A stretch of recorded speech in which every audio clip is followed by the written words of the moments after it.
Chosen one, are you tired of feeling like God has forgotten your address? Have you been praying the same desperate prayers for months, wondering if heaven's phone lines are down? Do you wake up at 3 a.m. feeling like time is running out, like everyone else is moving forward while you're stuck in spiritual quicksand? Stop, right there. What I'm about to tell you will shatter everything you thought you knew about September 30th, 2025. This isn't just another date circled on your calendar. This is a divine checkpoint, a spiritual exam. A moment when one single mistake so ordinary you've probably already done it today could destroy what the Almighty has been preparing for your life. Imagine the heavens dimming, a shadow sweeping across the earth, not just in the sky but across your destiny. Picture invisible forces repositioning themselves around your very existence, waiting to see if you'll pass or fail the test you don't even know you're taking. Here's the shocking truth that religious leaders won't tell you. September 30th carries a frequency that magnifies everything. Every word you speak, every decision you make, every door you choose to open or keep closed. What feels like a normal Tuesday to everyone else is actually a spiritual minefield for the chosen ones. And the mistake? It's so common, so routine, so perfectly disguised as normal behavior that 99% of believers will walk straight into it without a second thought. They'll wake up October 1st wondering why their prayers suddenly feel hollow, why doors that were opening have slammed shut, why the breakthrough they've been believing for just vanished. But not you, not if you're truly awake. Before I reveal this hidden trap, I want to pause and thank every single one of you who has supported this message through super thanks. Your generosity means more than you know. You're not just donating, you're helping spread light to others who feel alone in their calling.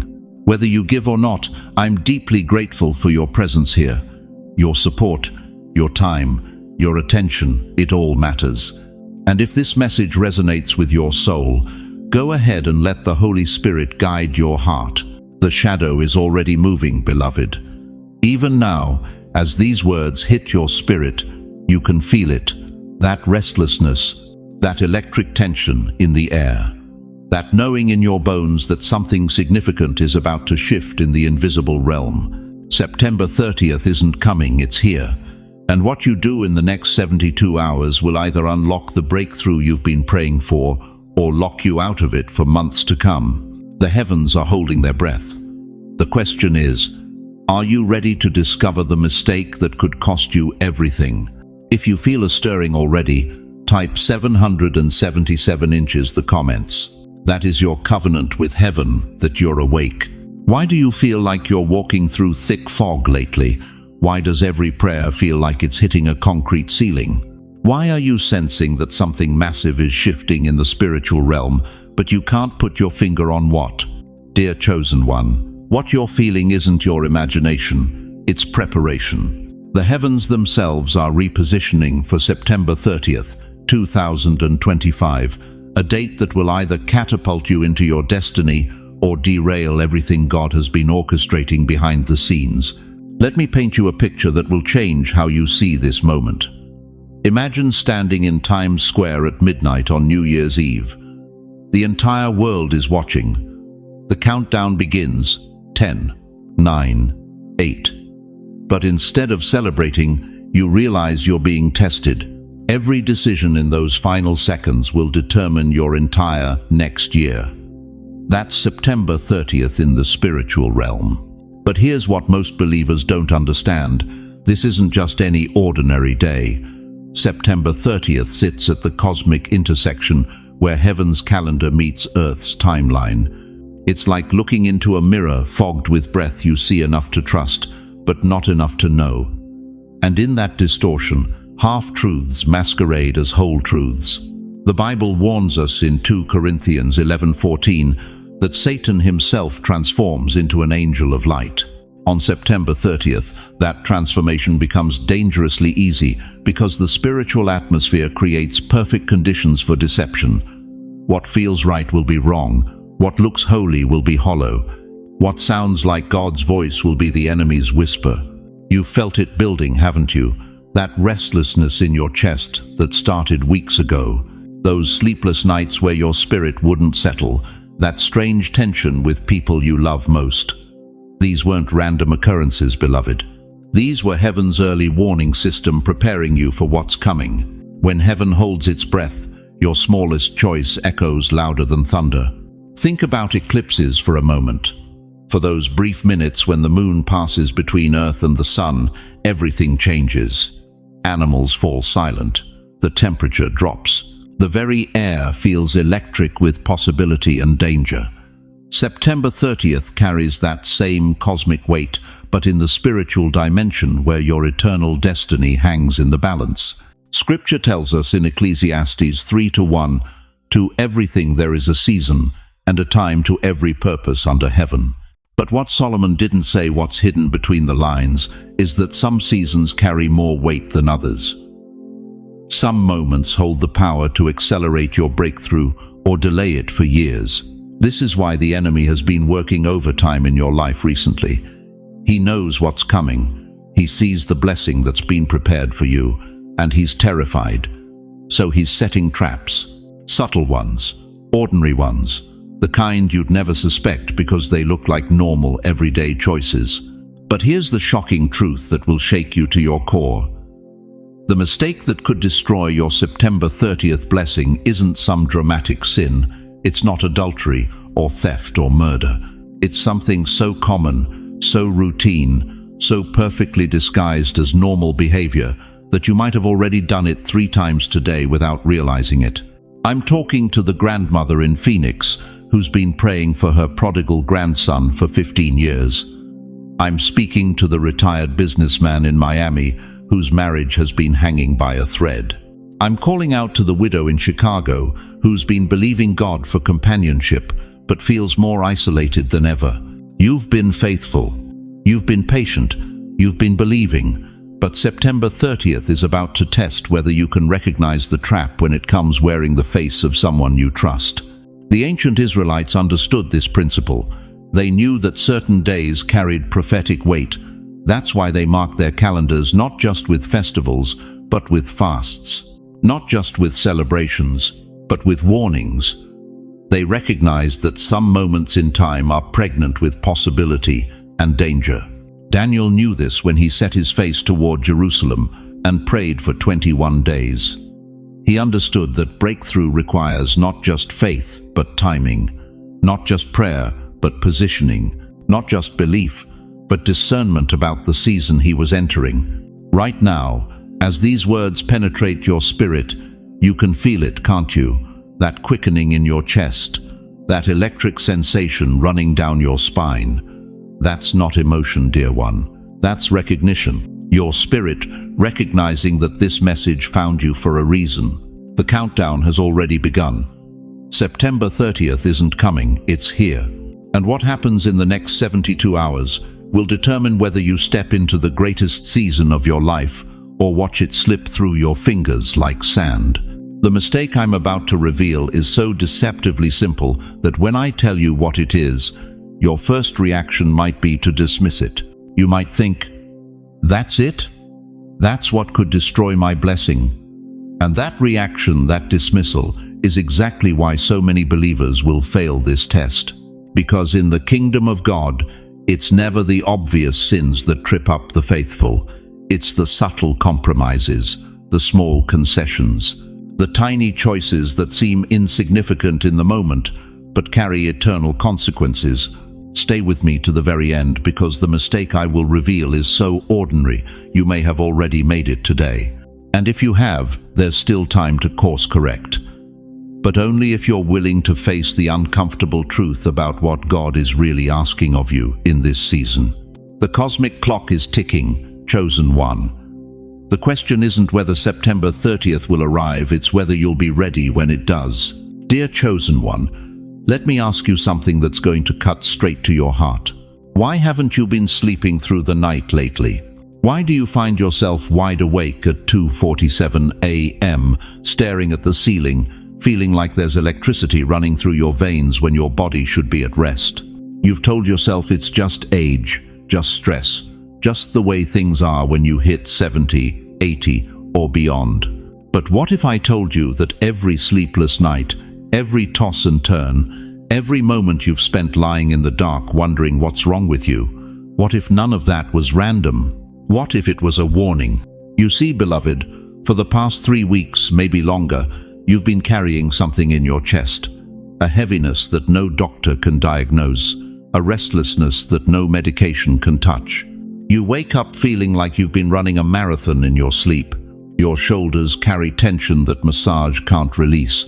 Your spirit feels like it's vibrating at a frequency that doesn't match this world. And you've been wondering, God, what's happening to me? Listen carefully. What you're experiencing isn't breakdown, it's breakthrough preparation. Your spirit is picking up frequencies from the invisible realm. Like a radio tuning into a distant station, you're receiving signals that most people can't hear. But here's what breaks my heart. While your spirit is crying out with divine sensitivity, your family thinks you're just getting difficult. Your children, scattered across 3 time zones, call it getting older. They hear the worry in your voice during those Sunday phone calls and they say, "Mom, you're overthinking again. Dad, you're being too sensitive." Too sensitive. You're not too sensitive, dear one. You're spiritually awake in a world that's spiritually asleep. Think about Anna, the prophetess, 84 years old, spending day and night in the temple. Do you think people understood her urgency? Do you think they grasped why this elderly woman couldn't rest, couldn't settle, couldn't just enjoy her golden years? But Anna knew something they didn't. She was tuned into heaven's frequency. She could sense the coming of the Messiah before he ever appeared. That's you right now. Your restlessness isn't a problem, it's a gift. Your sleeplessness isn't insomnia, it's intercession. Your heaviness isn't depression, it's discernment. But why now? Why is this intensity building towards September 30th? Because something massive is shifting in the spiritual realm, and God needs his most sensitive vessels, his seasoned warriors, to feel it first. You're not experiencing random anxiety, you're experiencing prophetic tension. The same tension that filled the air before Jesus walked on water. The same electricity that charged the atmosphere before Elijah called down fire from heaven. Let me tell you what's really happening to your body, to your mind, to your spirit. When God is about to move in unprecedented ways, he sends advanced tremors through his chosen ones. Like spiritual earthquakes that register on heaven's Richter scale, you're feeling the preliminary shocks of what's coming. This explains why words have been cutting deeper lately. Why a simple comment from your neighbor feels like a knife between your ribs. Why silence in your home feels heavier than before. Why you can't shake the feeling that something significant is about to happen. Isaiah 21:11 asks, "Watchman, what of the night?" You are the watchman, beloved. God has positioned you as his early warning system. While others sleep, you're awake. While others dismiss, you're discerning. While others ignore the signs, you're feeling them in your bones. But here's the danger, and listen closely. Sensitivity without understanding leads to confusion. Discernment without direction leads to despair. That's why so many chosen ones in your generation are ending up on anxiety medications instead of recognizing they're carrying prophetic mantles. These are spiritual smoke alarms, warning you before the fire spreads. The restlessness isn't random, it's purposeful. The tension isn't meaningless, it's meaningful. Every sleepless night has been preparing you for this moment, when you would need to be spiritually alert, emotionally ready, and mentally sharp. You thought you were losing your mind, but you were actually finding your calling. Now here's what most pastors won't tell you, what most churches won't acknowledge. God's end-time army isn't made up of 20-somethings with energy drinks and Instagram followers. It's made up of seasoned saints who've learned to discern the times, who've walked with him long enough to recognize his voice above the noise. Your grandchildren might not understand why you can't just relax and enjoy retirement, but heaven understands. Your restless spirit isn't a burden, it's a badge of honor. You're carrying the weight of intercession for a generation that doesn't even know it needs prayer. This is why the enemy has been attacking your peace. This is why depression has been knocking at your door. This is why you've felt more isolated, more misunderstood, more alone than ever before. Because he knows that when you fully understand what you're carrying, when you realize the authority that comes with your sensitivity, you become the most dangerous weapon in God's arsenal. But September 30th is coming, and with it, a test that will either activate your calling or neutralize it forever. The very sensitivity that's been keeping you awake could become the door through which destruction enters your life if you don't understand the trap that's been set. If this is resonating, say I hear it in the comments. Let heaven know you recognize the signs. Because what I'm about to reveal next will show you exactly how your spiritual sensitivity, this gift that's been misunderstood by everyone around you, could become the very thing that destroys what God has been preparing for your life. Now we come to the moment of truth. The revelation that will either save your destiny or expose why you've been walking in circles for months. The mistake that will destroy what God is preparing for you on September 30th is so simple, so ordinary, that you've probably already done it 3 times today without even thinking about it. The mistake is arguing, fighting with your words, stepping into conflict with those closest to you. I see you shaking your head. That's it. That's the big revelation. But listen carefully, chosen one, because what I'm about to show you will shatter everything you thought you knew about the power of your voice. On September 30th, your words are not just sounds in the air, they are seeds, living seeds that carry the DNA of your future. And under this cosmic alignment, those seeds don't just grow, they multiply at supernatural speed. Think about how easily it happens. Your spouse says something that irritates you. Your adult child criticizes your choices. A neighbor makes a comment that cuts deep. For most people, this is routine. A quick reaction, a sharp word, a moment of tension that normally passes like a cloud. But September 30th is not normal. The Bible declares in Proverbs 18:21, "Death and life are in the power of the tongue." But on this date, that power is magnified 100-fold. Every syllable carries weight. Every tone shifts energy. Every careless word opens doors in the spiritual realm that you cannot see. Here's what the enemy doesn't want you to understand. When you argue on September 30th, you're not just having a conversation, you're performing a spiritual ritual. You're opening portals. You're giving permission for chaos to enter the very space where God has been preparing your breakthrough. A single word of anger will not fade. It will echo through the weeks ahead like thunder rolling across the sky. A single reaction will not dissolve it, will expand like ripples in a pond, reaching shores you never intended to touch. But why? Why is conflict the chosen trap for this day? Because the universe operates on frequency, and conflict creates the most toxic frequency possible. When you raise your voice in anger, you're not just expressing emotion, you're broadcasting a signal that says, "I am not ready for what God wants to give me." You see, dear one, arguments are never really about the surface issue. They're never truly about who left the dishes in the sink or who forgot to call or who said what to whom. Arguments are about energy. They're about power. They're about whether you can maintain your spiritual frequency when pressure mounts. And here's the devastating truth. Every time you step into conflict, you hand over the keys to your spiritual house. You invite chaos to rearrange the furniture God has been carefully positioning for your blessing. Matthew 12:25 warns us, "Every kingdom divided against itself is brought to desolation." When you argue with those you love, you're dividing your own kingdom. You're creating civil war in the very territory God wants to bless. The provocation will come, beloved. It always does. It may come from your partner at breakfast. It may come from your grown children who think they know better. It may come from that neighbor who's been testing your patience for months. But understand this. The argument itself is not the real battle. The energy behind it is. When someone pushes your buttons on September 30th, they're not your enemy. They're being used as a test.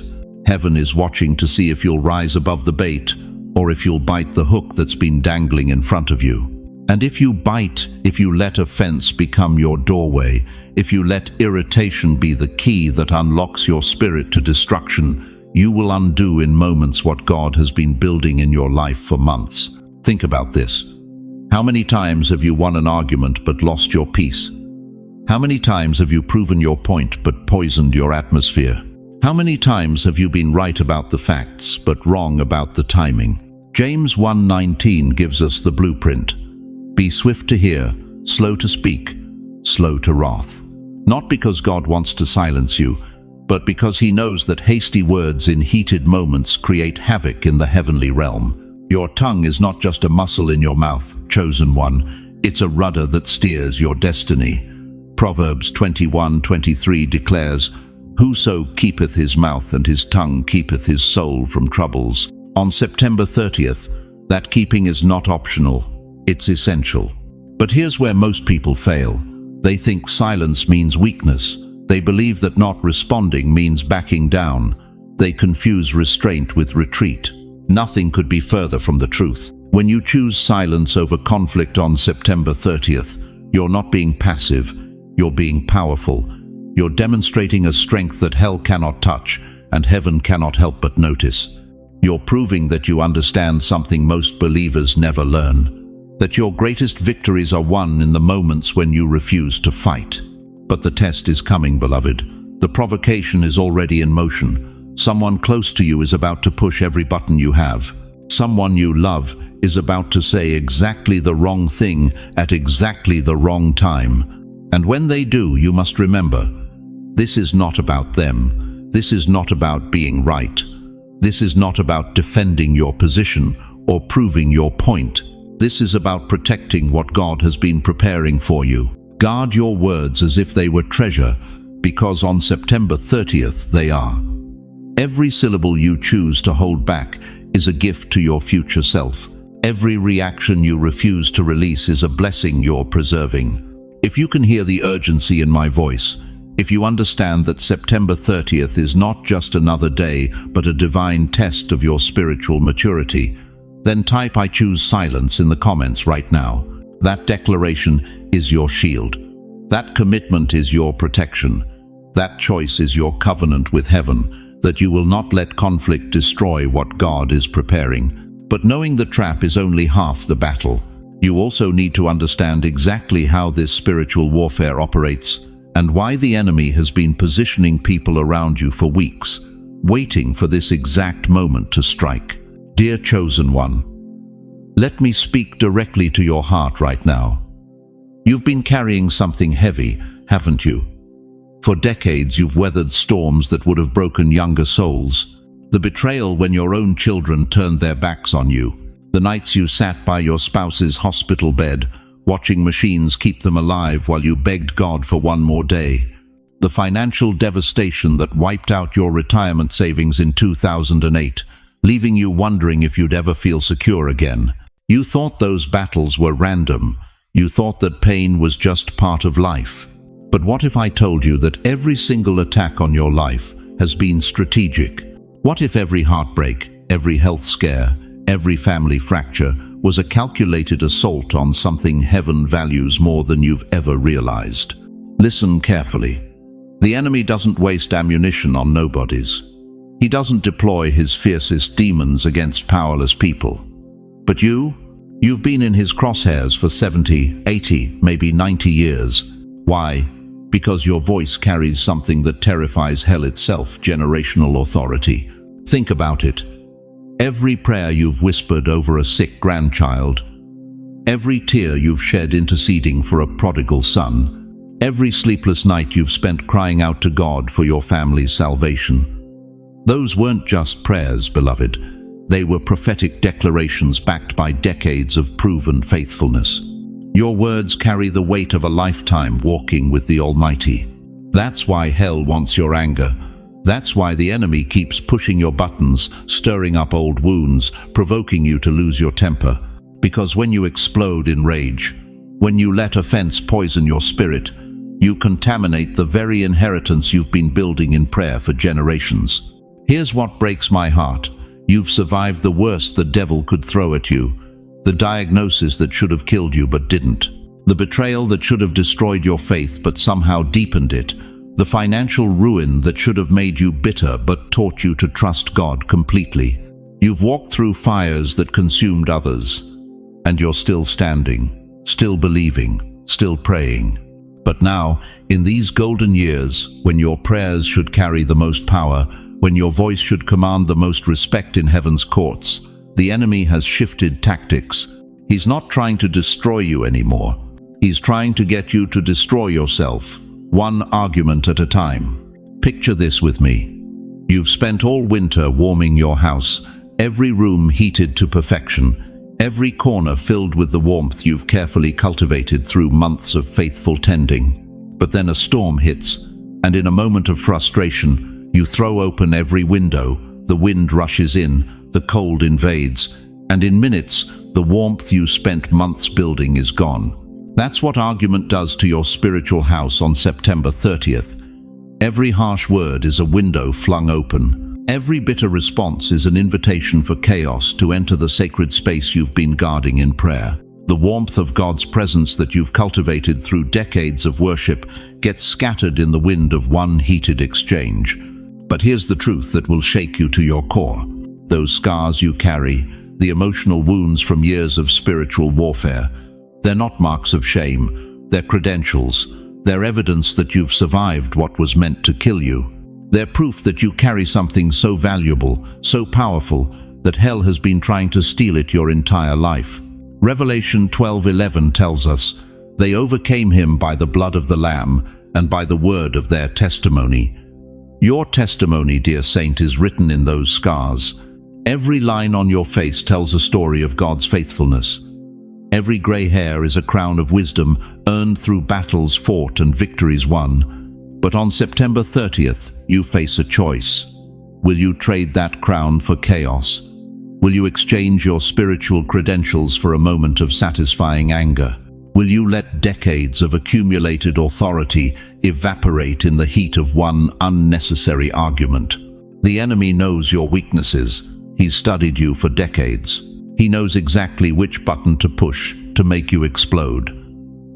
Your daughter's tone when she questions your decisions, your son-in-law's disrespect that makes your blood boil, that neighbor who's been testing your patience for 20 years, the healthcare worker who talks to you like you're a child, he'll use them all. On September 30th, the provocations will come fast and fierce, not because they hate you, but because they're being used as pawns in a spiritual chess game where your authority is the prize.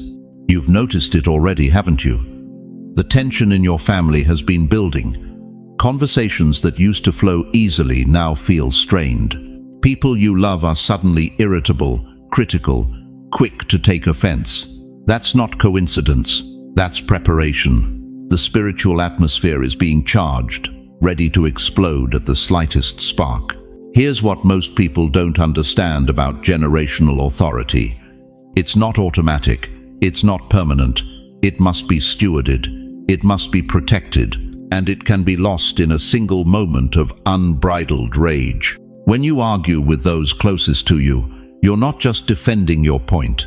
You're potentially forfeiting the very blessing you've been praying toward for generations. The inheritance you've been building through decades of faithful intercession can be contaminated by minutes of toxic words. But if you can hold your peace, if you can guard your tongue, if you can choose silence over satisfaction, you protect more than just your own spiritual standing. You preserve the pathway for breakthrough that your great-grandchildren will walk on long after you've gone home to glory. The question that will determine everything is this: when the test comes, and it will come, will you remember who you are? Will you remember that your words carry the weight of decades? Will you remember that hell is listening, waiting for you to trade your crown for a moment of vindication? Because, beloved, what God is preparing for you in these final chapters of your life requires every ounce of spiritual authority you've accumulated, and one argument could undo it all. Now that you know the trap is coming, dear chosen one, Let me show you how to walk through it with victory. Because here's what most believers don't understand. September 30th isn't testing your ability to fight. It's testing your ability to refuse the fight. Listen to me carefully. When Jesus stood before Pontius Pilate, accused, mocked, and condemned, do you know what he did? He remained silent. Isaiah 53:7 tells us, he was oppressed and afflicted, yet he did not open his mouth. The Son of God, the one who could have called down 12 legions of angels, chose silence. Not because he was weak, but because he understood something that will revolutionize your understanding of spiritual warfare. Your victory will not be in what you say, but in what you refuse to say. Think about this moment in your own life. How many arguments have you won that left you feeling empty? How many times have you proven your point but lost your peace? How many relationships have been damaged, not by being wrong, but by being right at the wrong time? September 30th is your Pilate moment. The accusations will come, the provocations will feel justified, your flesh will scream for vindication, but heaven is watching to see if you've learned the secret of the silent victory. Here's your battle plan, warrior. First, recognize provocation as a spiritual trap, not a personal attack. When your spouse makes that cutting remark, when your adult child speaks to you with disrespect, when that family member pushes the exact button they've been pushing for 20 years, stop, breathe, and remember, this isn't about them. This is about you passing a test that will determine whether you're ready for the next level of God's blessing. Proverbs 27:14 warns us, a gentle answer turns away wrath, but a harsh word stirs up anger. On September 30th, that harsh word won't just stir up anger in the moment, it will stir up spiritual resistance that could block your breakthrough for months. Second, choose silence over winning. I know this cuts against everything your flesh wants to do. Your ego will tell you that staying quiet makes you weak. Your pride will whisper that you're letting them get away with it. But here's the truth that will set you free. God doesn't need you to defend yourself. He needs you to trust him enough to let him defend you. When David was running from King Saul, hiding in caves, being hunted like an animal, he had multiple opportunities to kill his enemy. His men urged him to take revenge. Justice was literally in his hands, but David chose restraint. He said in 1 Samuel 26:9, "Don't destroy him. Who can lay a hand on the Lord's anointed and be guiltless?" David understood that touching God's anointed, even his enemy, would cost him more than any temporary satisfaction was worth. On September 30th, every person who provokes you carries a test. Touch them with anger, and you touch the test with failure. Third, let peace multiply instead of anger. Here's what happens in the spiritual realm when you choose silence. Peace doesn't just stay neutral, it multiplies. It creates a force field around your circumstances. It opens doors that argument would have slammed shut. It attracts the very blessings that conflict would have repelled. But I need to warn you about something that will catch most people off guard.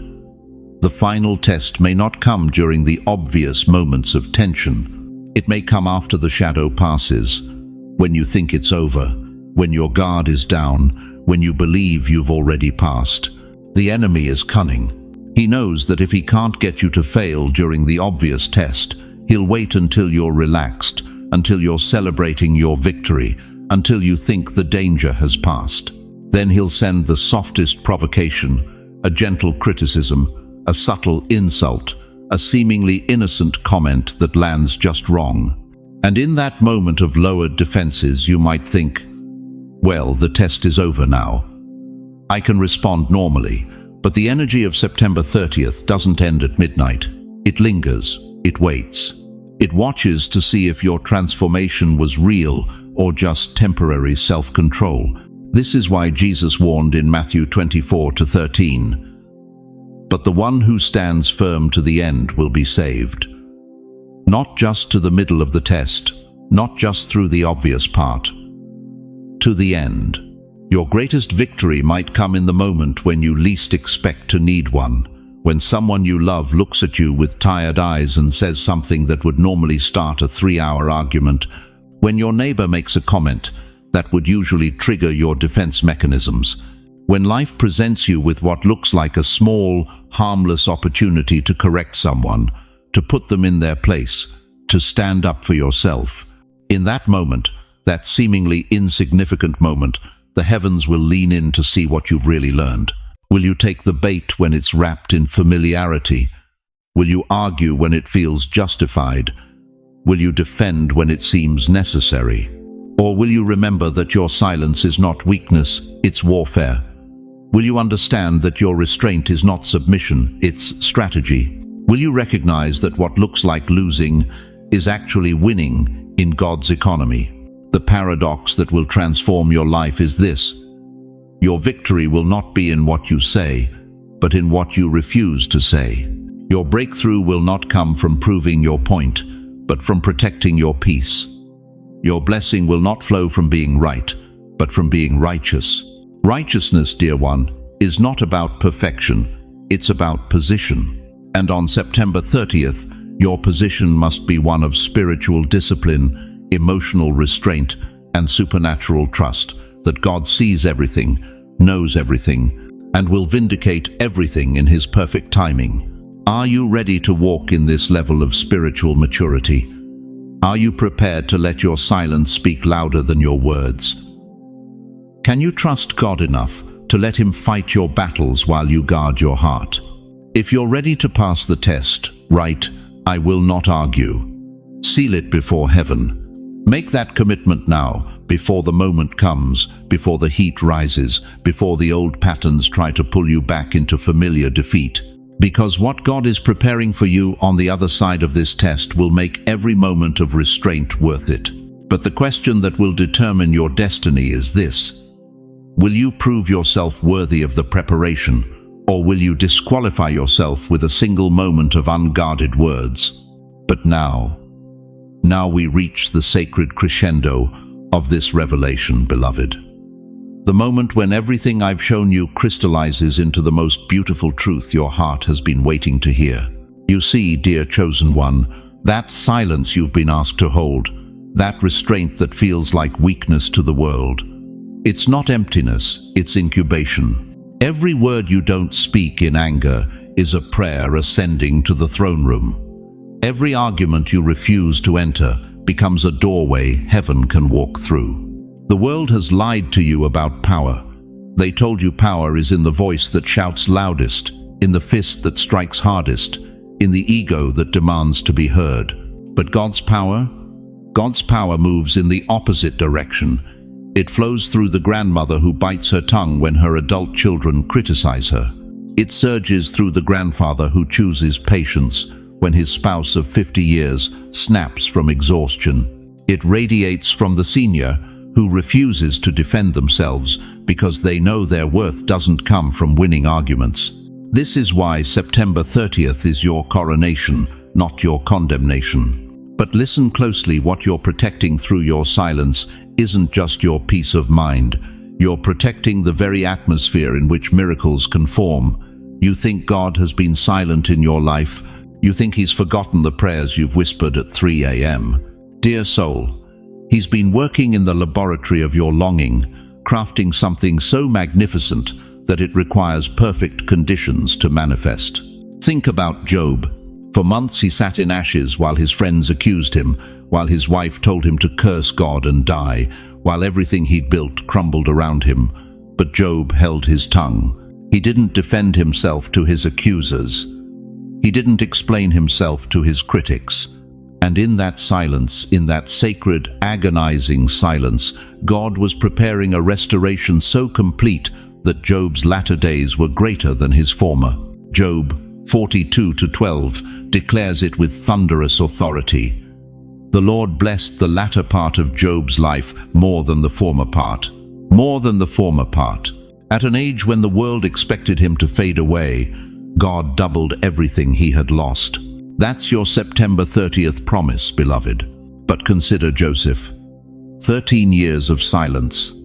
13 years of false accusations, forgotten promises, and locked doors? Did he argue with Potiphar's wife? Did he defend himself to the prison guards? Did he demand justice from the cupbearer who forgot him? No. He served in silence. He trusted in silence. He waited in silence. And when God's timing arrived, Joseph went from a prison cell to second in command of Egypt in a single day. One conversation with Pharaoh and decades of waiting exploded into a destiny that would save nations. Genesis 41:41 records the moment. So Pharaoh said to Joseph, "I hereby put you in charge of the whole land of Egypt, from forgotten prisoner to national leader, from nobody to somebody," all because he knew when to speak and when to stay silent. That's your testimony being written right now. And Anna the prophetess, 84 years old, widowed after just 7 years of marriage, spending every remaining day in the temple, waiting, praying, believing. While others her age had given up hope, Anna held fast to the promise. And at 84, she became the first person to proclaim the Messiah to all who looked for redemption in Jerusalem. Luke 2:38 captures her moment. Coming up to them at that very moment, she gave thanks to God and spoke about the child to all who were looking forward to the redemption of Jerusalem.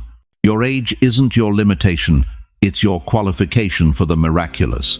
So here's what's forming right now, as you choose silence over conflict, as you hold your peace instead of your position, as you trust God's timing over your timeline. Your family relationships are being restored from the inside out. Those children who haven't called. The phone is about to ring. That spouse who's grown distant. Intimacy is being rekindled in the spiritual realm. Those friendships that turned cold. Warmth is returning. Your finances, your finances are about to shift so dramatically that you'll testify for years about September 30th, 2025. Unexpected checks, forgotten investments, opportunities that seemed dead are being resurrected. Your health, that body you thought was failing, is being renewed by the same power that raised Jesus from the dead. Romans 8:11 promises, "If the spirit of him who raised Jesus from the dead is living in you, he who raised Christ from the dead will also give life to your mortal bodies." You are not forgotten, dear one. The blessing is already forming in the invisible realm, taking shape in dimensions you cannot see. But it cannot land on poisoned ground.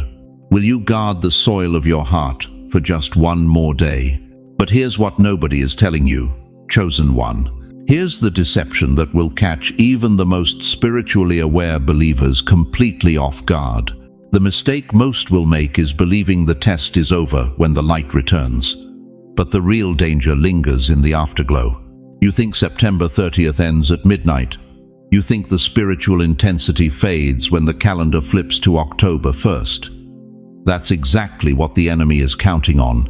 That's precisely when he strikes hardest, when your guard is down, when you exhale in relief, when you believe you've safely navigated the storm. Listen to me carefully, dear one. The eclipse doesn't end when the sky brightens, it leaves a vibration, like a bell still ringing after the strike.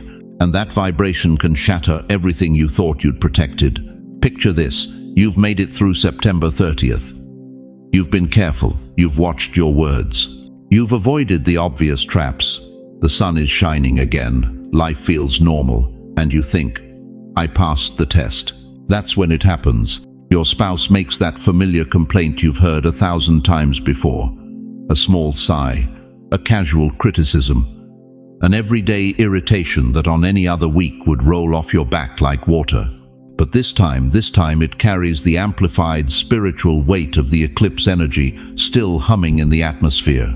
And because you think the danger has passed, you respond, you defend, you argue. You let that one careless word slip from your lips, not realizing you've just opened a door that was meant to stay sealed. The Apostle James warned us in James 3:6. The tongue is a fire, a world of iniquity. But under the lingering vibration of September 30th, that fire doesn't just burn, it incinerates. It doesn't just wound, it destroys foundations that took months to build. How many of you have experienced this before? You survived the obvious test, only to stumble on what seemed like level ground. You held strong during the storm, only to fall when the sun came out. This is the second shadow, beloved, the invisible aftershock that catches the unprepared. Think about Lot's wife. She escaped Sodom. She was free. The city was behind her. Destruction was raining down on her past, and all she had to do was keep walking forward.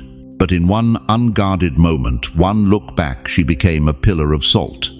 Genesis 19:26 doesn't mince words, but his wife looked back from behind him, and she became a pillar of salt. One glance, one moment of letting her guard down after the crisis seemed over, and everything changed. Dear chosen one, your Sodom is behind you, but the temptation to look back, to fall into old patterns, old arguments, old reactions, that temptation intensifies after you think you've won. The enemy knows that victory makes you vulnerable. Success makes you careless. Relief makes you reactive. So when October 1st dawns and you feel that sense of "I made it through," remember this. The test isn't over. It's evolved.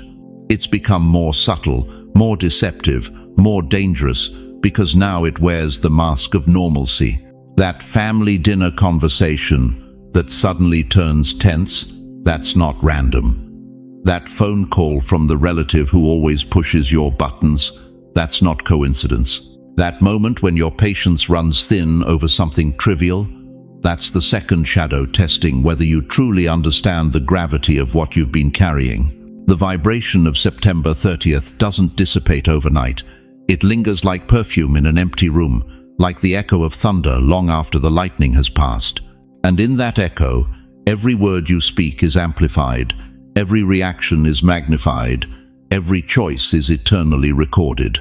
This is why Jesus said in Matthew 12:36, "But I tell you that everyone will have to give account on the day of judgment for every empty word they have spoken." Every empty word, not just the big ones, not just the obvious sins. Every careless syllable that slips out when you think nobody's listening.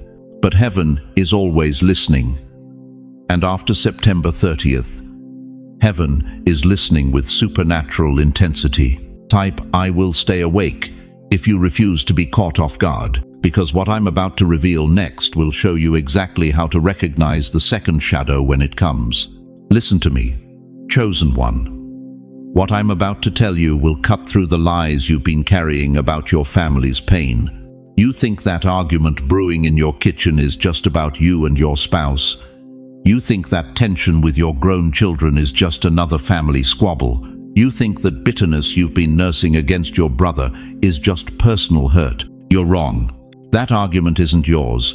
That anger isn't yours. That pattern of explosion and silence, attack and retreat, it's been passed down through your bloodline like a cursed inheritance. Your great-grandmother fought the same fight. Your grandfather carried the same rage. Your mother swallowed the same bitter words that are burning in your throat right now. The enemy knows where your family bled. He's studied your DNA for generations. He knows exactly which buttons to push, which wounds to reopen, which people to use as weapons against your destiny. And on September 30th, when the spiritual atmosphere is electrically charged, he's going to pull every generational trigger in his arsenal. Think about your father for a moment. Really think about him. What made him explode? What turned him from the man who tucked you into bed into the man who couldn't control his temper? What pain was he carrying that he never named? What generational poison was coursing through his veins that he passed to you without even knowing it? Now think about your mother. The way she shut down when hurt. The way silence became her weapon. The way she taught you that love meant enduring, that faithfulness meant suffering in silence. Do you see it? Do you see how the pattern has been playing out in your own marriage, your own relationships, your own responses to conflict? Proverbs 14:1 declares, "The wise woman builds her house, but with her own hands the foolish one tears hers down."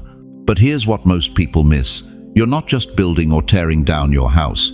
You're building or destroying the house your grandchildren will inherit. Every time you choose anger over silence, every time you let offense override wisdom, you're laying another brick in a prison that future generations will have to escape from. But here's the miracle hidden in September 30th. Here's the secret the enemy doesn't want you to discover. This day isn't just a test, it's a reset button. It's a divine opportunity to break every chain that has rattled through your bloodline for the last century. Your grandmother may have died with words unspoken, forgiveness ungiven, peace unmade. Your grandfather may have carried bitterness to his grave, passing it down like a twisted family heirloom. But you have a choice they never had. You have a moment they never got. You have the power to stop the cycle with one decision. One silence today can break chains that have held your family captive for 100 years. Do you understand what I'm telling you? When that familiar provocation comes, and it will come through the mouth of someone you love, you're not just choosing whether to argue or stay quiet. You're choosing whether to perpetuate generational bondage or initiate generational freedom. You're deciding whether your great-grandchildren will inherit blessing or bitterness. The Bible says in Exodus 34:7 that God visits the iniquity of the fathers upon the children and the children's children to the third and fourth generation. That's not just ancient history, beloved. That's your family tree. Every unresolved conflict, every pattern of rage, every cycle of silence and explosion has been working its way down through your lineage like spiritual DNA. But the same verse that speaks of generational curses also reveals the power of generational transformation. Because when you break the pattern, when you choose restraint over reaction, when you pick silence over conflict, you don't just change your day, you rewrite your dynasty. Picture this. Your great-granddaughter, 50 years from now, facing the same moment of provocation you're about to face. But instead of feeling that familiar surge of inherited anger, instead of opening her mouth to speak words that cut and wound, she feels something different. Peace, restraint, wisdom. Because you, in your moment of testing, chose differently. Because you broke the chain that would have bound her tongue to bitterness. This is why the temptation will be so intense on September 30th. The enemy isn't just fighting for your failure, he's fighting to keep your entire bloodline in bondage. He knows that if you pass this test, if you choose silence when everything in your DNA screams for conflict, you'll unlock a blessing that will flow down through generations yet unborn. Your ancestors fought with words. You can win with silence. Your forefathers built walls with arguments. You can tear them down with restraint. Your family history has been written in anger, but your family future can be authored in peace. The spirit of your grandmother is watching from the cloud of witnesses. The ghost of generational pain is holding its breath, and God himself is leaning forward from his throne, waiting to see if you'll be the one who finally says no more. This ends with me, but time is running short. September 30th isn't just coming, it's here. And the test that will determine whether your family legacy shifts from curse to blessing is about to unfold in the most ordinary of moments. If you believe your silence today can heal your family tomorrow, right, it ends with me. Because what happens next will determine not just your destiny, but the destiny of every generation that carries your name. Dear chosen one, let me paint you a picture that will shake you to your very foundation. Picture your soul as a house. Not just any house, but the most sacred dwelling you've ever seen. Mahogany walls carved with the prayers of your grandmother, floors polished by decades of faithful service, windows that gleam like crystal, each one carefully crafted to let in light while keeping out the storm. This house, your house, has been under construction for 70, 80, maybe 90 years. Every trial you've endured added another board. Every tear you've cried sealed another joint. Every prayer you've whispered at 3 a.m. laid another brick in the foundation. God himself has been the architect, and the warmth inside. That warmth is his presence, his peace, his provision that's been building, room by room, blessing by blessing. But here's what will terrify you. Here's what will make your hands tremble as you hold this truth. On September 30th, there's going to be a storm. Not a natural storm, a spiritual hurricane that will test every window, every door, every opening in your house. And the enemy, he's not coming with a battering ram. He's not bringing dynamite to blow down your walls. No, beloved. He's far more cunning than that. He's discovered that he doesn't need to break into your house if you'll open the window for him. Think about this. You've spent decades insulating your spirit, sealing the cracks where doubt tried to creep in, installing double-paned faith where fear once rattled the glass. You've been so careful, so faithful, so vigilant about protecting what God has built inside you. But then September 30th arrives, and someone says something. Just a few words. Maybe it's your daughter questioning your judgment again. Maybe it's your neighbor making that snide comment about your faith. Maybe it's the clerk at the grocery store rolling her eyes when you mention church. And what do? You open your mouth to defend yourself. You throw wide the window of reaction. You let the storm rush in, because after all you have a right to speak your mind, don't you? Let me tell you what happens next, and this will shake you to your core. The moment that window opens, the warmth begins to escape. Not slowly, not gradually. Like a vacuum being released, every degree of God's presence you've cultivated starts rushing out into the cold night air. The peace you've prayed for? Gone in 60 seconds. The breakthrough you've been believing for? Swept away in the wind of your words. Proverbs 29:11 declares, "Fools give full vent to their rage, but the wise bring calm in the end." Did you catch that? Full vent. Every window, every door, every opening thrown wide to release what should have been contained. But it gets worse, because once that window is open, once that warmth escapes, what comes rushing in to fill the void? The very thing you were trying to keep out. Bitterness, offense, division. Arguments that multiply like shadows in the gathering dusk. You think you're defending your honor, but you're actually destroying your harvest. You think you're standing up for yourself, but you're actually standing down from your destiny.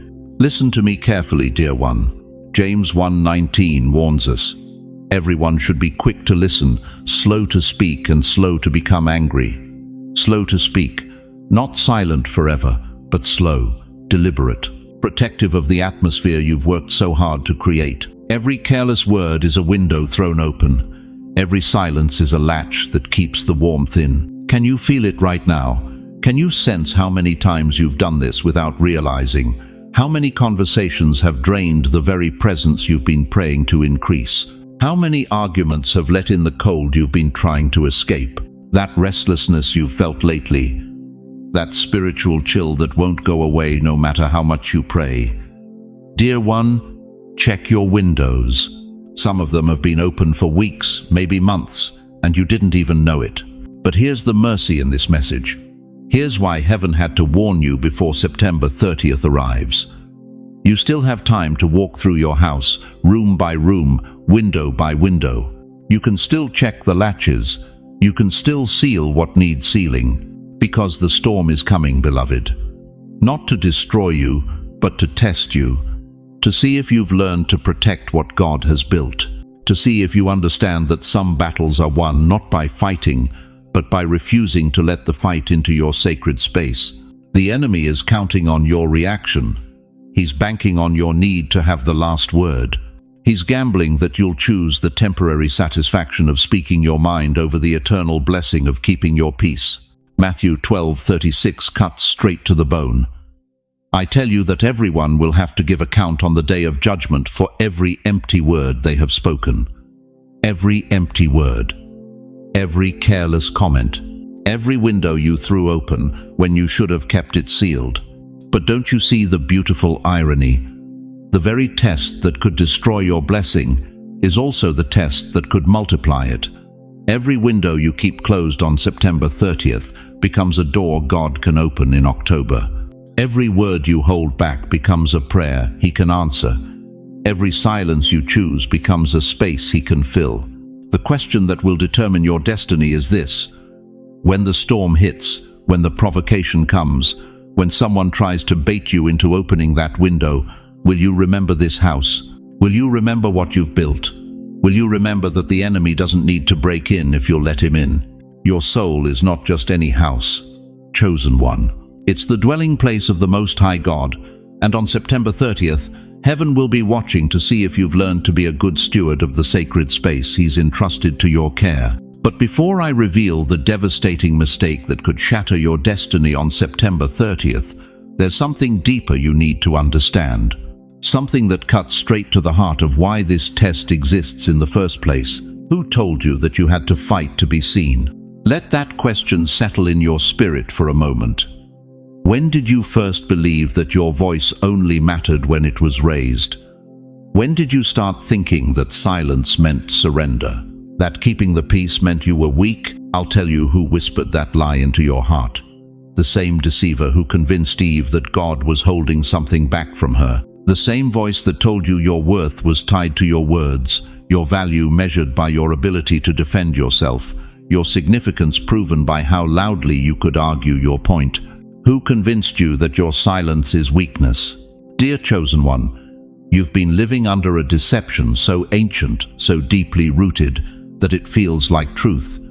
You've been taught that love means fighting for your position, that relationships require you to constantly prove your point, that spiritual maturity is measured by how well you can defend yourself against every slight, every misunderstanding, every moment when someone doesn't see you the way you need to be seen. But what if I told you that everything you've believed about proving yourself is the very trap that's been keeping your breakthrough at arm's length? Listen to what Jesus himself declared in Matthew 5:9. Blessed are the peacemakers, for they will be called children of God. Not the peace breakers, not the argument winners, the peacemakers, the ones who choose harmony over being right, the ones who value alignment over applause. September 30th is not asking you to prove anything to anyone. It's asking you to remember something you've forgotten. You are already chosen, already seen, already trusted. Read that again. Let it sink past your wounds, past your fears, past every voice that ever told you that you had to earn your place at God's table. You don't have to fight for heaven's attention. You already have it. You don't have to shout to be heard by the Almighty. He's been listening to your heartbeat since before you took your first breath. This test on September 30th isn't about approval, it's about alignment. It's not about proving you're worthy of God's blessings. It's about proving you can handle them without letting them corrupt your spirit. Think about David for a moment. When King Saul hurled that spear at his head, what did David do? Did he grab a spear and throw it back? Did he stand up and defend his honor? Did he argue about how unfair it was? No. 1 Samuel 18:11 tells us he simply stepped aside. He moved out of the way, not because he was weak, but because he understood something profound. The battle wasn't really about him. The eclipse coming on September 30th is a mirror, beloved. It's not showing you the sky, it's showing you your own spirit. It's revealing whether you've learned to step aside from the spears of offense, or whether you're still catching them and throwing them back. Every argument you've ever had with your spouse about who's right and who's wrong, that wasn't really about the dishes or the money or whose turn it was to take out the garbage. It was about your deep, primal need to be seen, to be valued, to matter. Every heated conversation with your adult children about their choices that wasn't really about their decisions. It was about your fear that your wisdom doesn't count anymore, that your voice has lost its power, that you've become invisible in your own family. Every moment you felt compelled to correct someone, to set the record straight, to make sure they understood your point of view that wasn't really about truth. It was about the ache in your soul that whispers, "Do I still matter? Am I still worth listening to? Does anyone see me?" But here's the revelation that will change everything. The battle you think you're fighting with others is actually a battle you're fighting with yourself. It's not about them seeing you. It's about you remembering that you're already seen by the one whose opinion is the only one that counts. Psalm 139:1 declares with thunderous authority, "You have searched me, Lord, and you know me. Not you will know me if I prove myself. not you'll see me if I fight hard enough. You know me. Present tense, already done, settled in eternity. When you argue on September 30th, you're not fighting for truth. You're fighting against truth. The truth that you're already complete, already approved, already chosen. The argument isn't about convincing them. It's about you forgetting who you are. This is why the enemy will send the provocation through the people closest to you, because they're the ones who can trigger that ancient wound the fastest. That place in your heart that still believes love is conditional, that acceptance must be earned, that silence equals invisibility. But what if your silence on September 30th becomes the loudest declaration you've ever made? What if choosing peace over proving your point becomes the most powerful statement of faith you've ever released into the atmosphere? The mirror of this eclipse is showing you something beautiful and terrifying. You've been fighting battles that were already won. You've been defending ground that was already yours.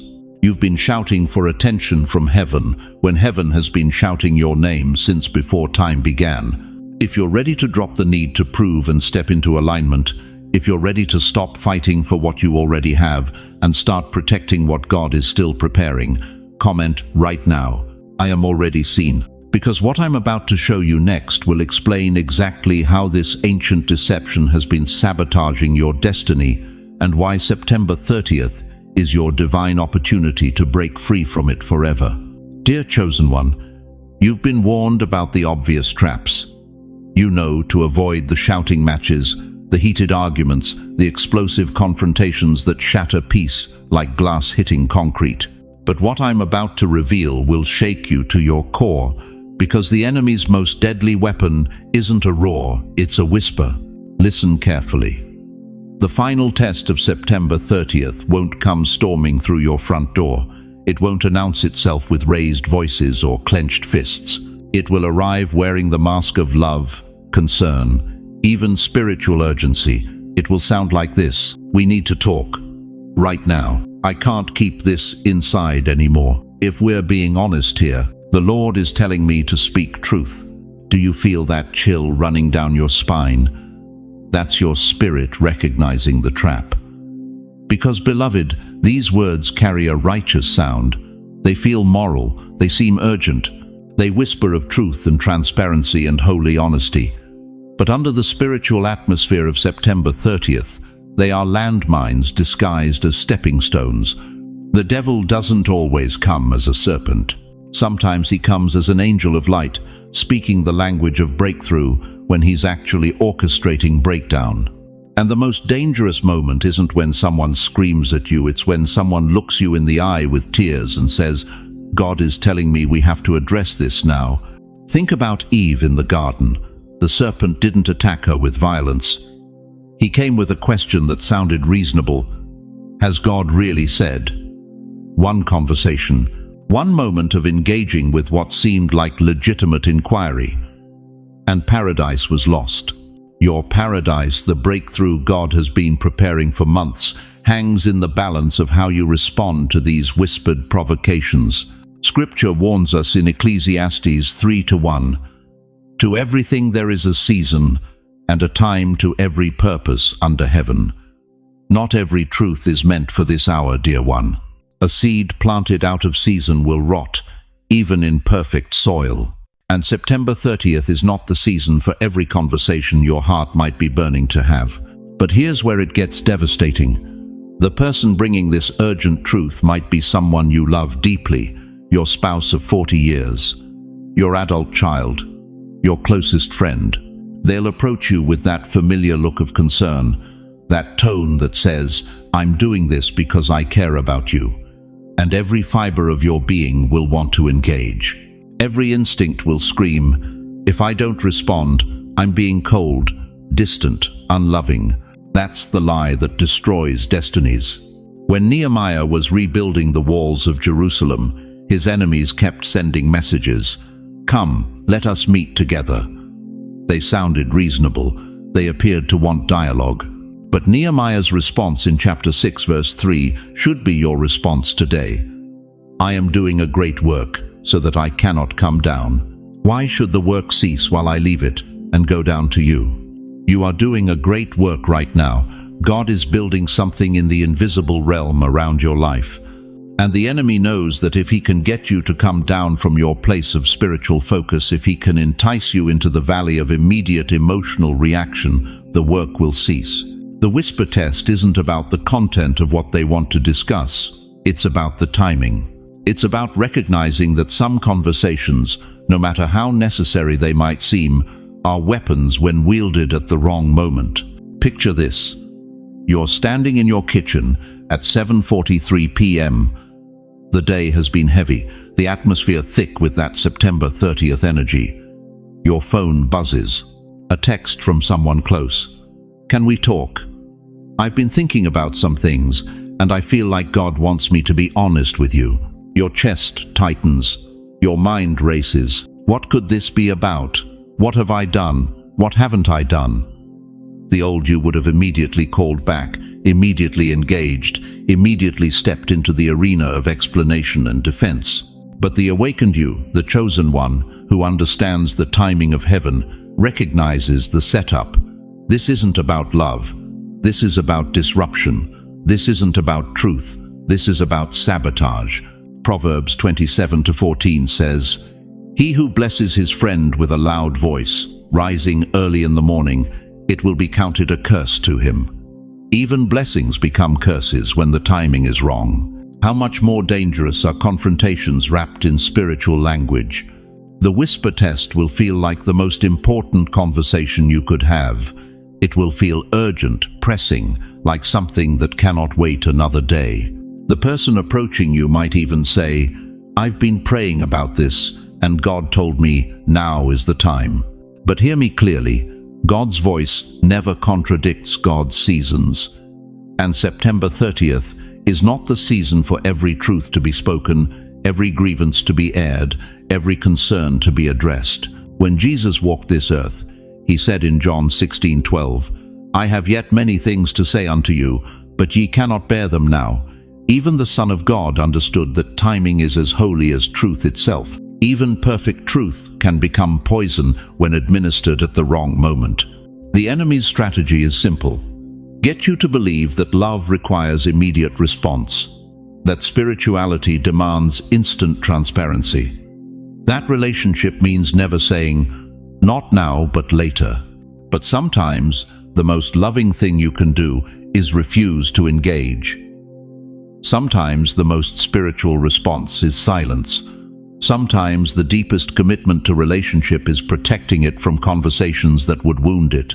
So, when that text comes, when that call interrupts your evening, when someone approaches you with tears in their eyes and urgency in their voice, asking for just 5 minutes to share what's on their heart, remember this moment. Remember that you are in the middle of something sacred.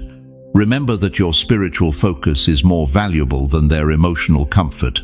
The response that will save your destiny is this: "I hear that this is important to you, and I want to give it the attention it deserves. Can we talk about this after October 1st? That's not rejection. That's wisdom. That's not coldness. That's protection. That's not avoiding truth. That's honoring timing."